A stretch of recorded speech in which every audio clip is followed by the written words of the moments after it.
Halo Sobat Reno, selamat datang di Aksara Renotech, akselerasi bersama Renotech. Semoga kalian semua dalam keadaan sehat ya. Di setiap sesi Aksara, Renotech akan memaparkan rangkuman dari webinar-webinar Renotech sebelumnya. Semoga dengan adanya sesi ini, bisa menambah ilmu dan wawasan Sobat Reno semua. Jangan lupa like dan subscribe. Oke, sebelum kita mulai, jangan lupa siapin internet dan juga camilannya ya.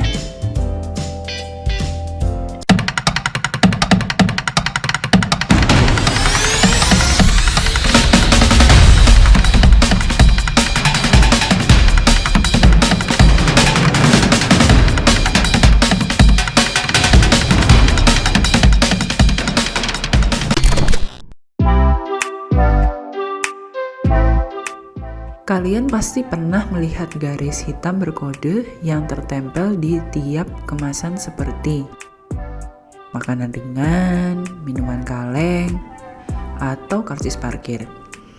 Apa sih fungsinya? Kenapa tiap kemasan harus ada kode hitam itu? Apakah kode itu berhubungan dengan bisnis yang berjalan? Nah, pas banget nih. Rangkuman kali ini kita bakal bahas dari materi webinar kontrol stok gudang menggunakan barcode system. Yuk kita langsung mulai. Kode yang menempel di kemasan tadi namanya barcode. Tapi apa sih barcode itu? Barcode adalah kode-kode untuk angka dan huruf yang terdiri dari kombinasi bar dengan berbagai jarak. Hal ini merupakan salah satu cara untuk memasukkan data ke dalam komputer. Data tersebut diubah dalam bentuk barisan palang secara paralel dengan jarak yang bervariasi. Barcode kan bentuknya hanya garis-garis. Gimana bisa dibaca? Pasti kalian penasaran kan bagaimana barcode bisa dibaca? Untuk membaca barcode, diperlukan barcode scanner atau barcode reader. Dia punya 3 komponen berbeda, yakni scanner, decoder, dan kabel penyambung. Selepas dipindai dan ditangkap, maka kode bar akan secara otomatis berubah menjadi data elektrik. Data ini berisikan informasi mengenai barang yang dilabeli dengan kode bar tersebut. Contoh datanya bisa berubah informasi harga, nomor identitas, hingga kode barang tertentu.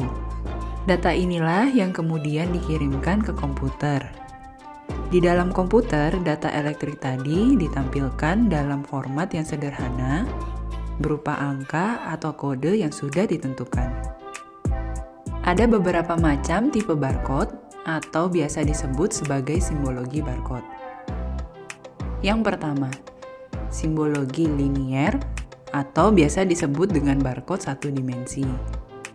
Kemudian yang kedua, simbologi stack 2 dimensi. Yang ketiga, simbologi matriks 2 dimensi. Dan yang keempat, simbologi komposit UCC atau EAN. Barcode sendiri sudah banyak digunakan di industri seperti farmasi, manufaktur, kain atau konveksi, retail, dan masih banyak lagi. Nah, bagaimana sih penggunaan barcode untuk kontrol stok? Penggunaan barcode salah satunya digunakan untuk labeling inventory. Penggunaan barcode memudahkan pencarian barang di dalam gudang, sehingga mengurangi kesalahan operasional. Inventory labeling adalah bagian penting untuk menjaga agar gudang tetap teratur. Jika inventory labeling diatur dan diberi label dengan benar, staf akan dengan mudah menemukan lokasi produk yang tepat untuk didistribusikan. Memangnya label inventory seperti apa saja yang dibutuhkan? Yang pertama, warehouse sign dan floor label. Dengan adanya warehouse sign dan floor label, staf gudang akan dengan mudah untuk menemukan lokasi produk yang dicari. Yang kedua, rack label. Rack label sangatlah berperan penting untuk mengetahui lokasi tepat di mana barang tersebut berada. Rack label ini ada yang berbentuk seperti tempelan kertas ataupun berbentuk magnet yang bisa ditempelkan di rak. Dan label ini pada umumnya juga menggunakan barcode. Bisa juga berbentuk QR code yang berisi informasi alamat lokasi tersebut. Selain label yang berbentuk tempelan kertas atau magnet, ada juga jenis label lainnya yaitu retroreflective label yang memungkinkan untuk di-scan dari jarak yang cukup jauh dengan menggunakan PDT atau handheld scanner. Selain digunakan untuk inventory labeling, penggunaan barcode bisa digunakan untuk satuan manajemen stok di gudang. Dengan menggunakan barcode yang tepat, dapat mempermudah manajemen stok sampai ke detilan operasional yang diharapkan. Barcode juga memiliki manfaat lainnya dalam operasional gudang. Gambaran penerapannya seperti ini. Yang pertama, receiving. Proses receiving atau penerimaan barang bisa lebih cepat dan mudah dengan adanya barcode. Staf hanya tinggal scan produknya dan menginput jumlah produk yang diterima. Yang kedua, put away. Barang yang diterima bisa dengan mudah dipindahkan ke raknya sesuai dengan jenis dan tanggal expired barang dengan bantuan barcode. Yang ketiga, pick fast replenish. Dengan adanya barcode, staf gudang juga dapat dengan mudah melakukan pengecekan stok dan replenishment barang jika barang di gudang habis. Yang keempat, picking.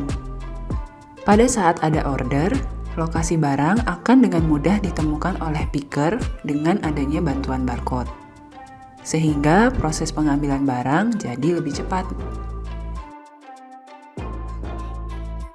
Yang kelima, packing. Dengan adanya barcode pada packing list, dapat membantu staf melakukan packing barang per customer, sehingga mengurangi kesalahan barang tertukar atau salah packing. Yang keenam, shipping.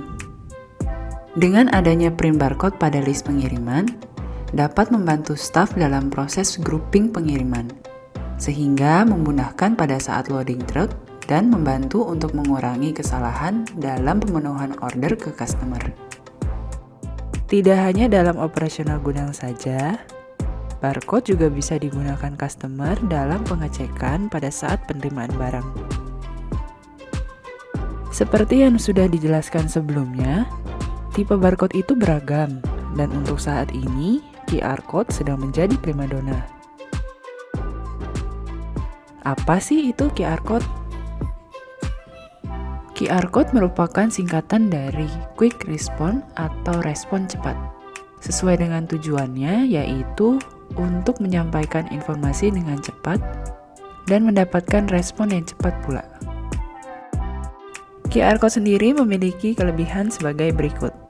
Yang pertama, memiliki kapasitas yang tinggi, di mana dapat menampung data numerik hingga 7089 karakter dan alfanumerik 4296 karakter. Yang kedua, tahan kerusakan dan mampu memperbaiki kesalahan sampai dengan 30%. Sehingga tak heran QR Code menjadi primadona untuk saat ini.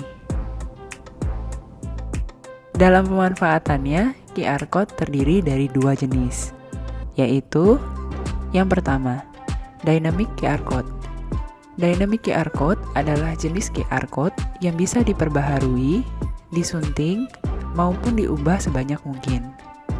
QR Code ini biasanya digunakan dalam dunia marketing untuk pembayaran non-tunai dan URL redirection. Yang kedua, Static QR Code. Kebalikan dari Dynamic QR Code, Static QR Code merupakan suatu QR Code yang tidak bisa diedit lagi setelah selesai dibuat. QR Code ini banyak ditemukan pada Wi-Fi, plain text, email, dan vCard. Seperti penjelasan sebelumnya, QR Code bisa digunakan di hampir semua proses operasional gudang. Namun, perlu diperhatikan ya untuk penggunaan QR Code. Pastikan menggunakan scanner khusus untuk QR Code.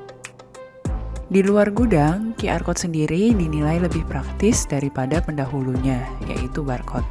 Kenapa? Karena QR Code mampu menyimpan data lebih banyak daripada barcode. QR Code juga lebih mudah untuk di-scan ataupun dipindai, karena sekarang hampir semua smartphone dapat melakukannya. Menurut Sobat Reno sendiri nih, seberapa penting sih barcode membantu operasional gudang? Coba share pengalaman kalian. Apakah sudah menggunakan barcode untuk mengurus gudang kalian sekarang? Tulis di kolom komen ya. Terima kasih sudah menyaksikan video ini. Jangan lupa bagikan video ini jika kalian merasa video ini bermanfaat. Kalian juga bisa komen di kolom komentar mengenai webinar mana yang mau kalian lihat rangkumannya. Untuk webinarnya bisa kalian cek di website renotech.co.id atau bisa klik link yang ada di kolom deskripsi. Sampai jumpa di Aksara Renotech selanjutnya.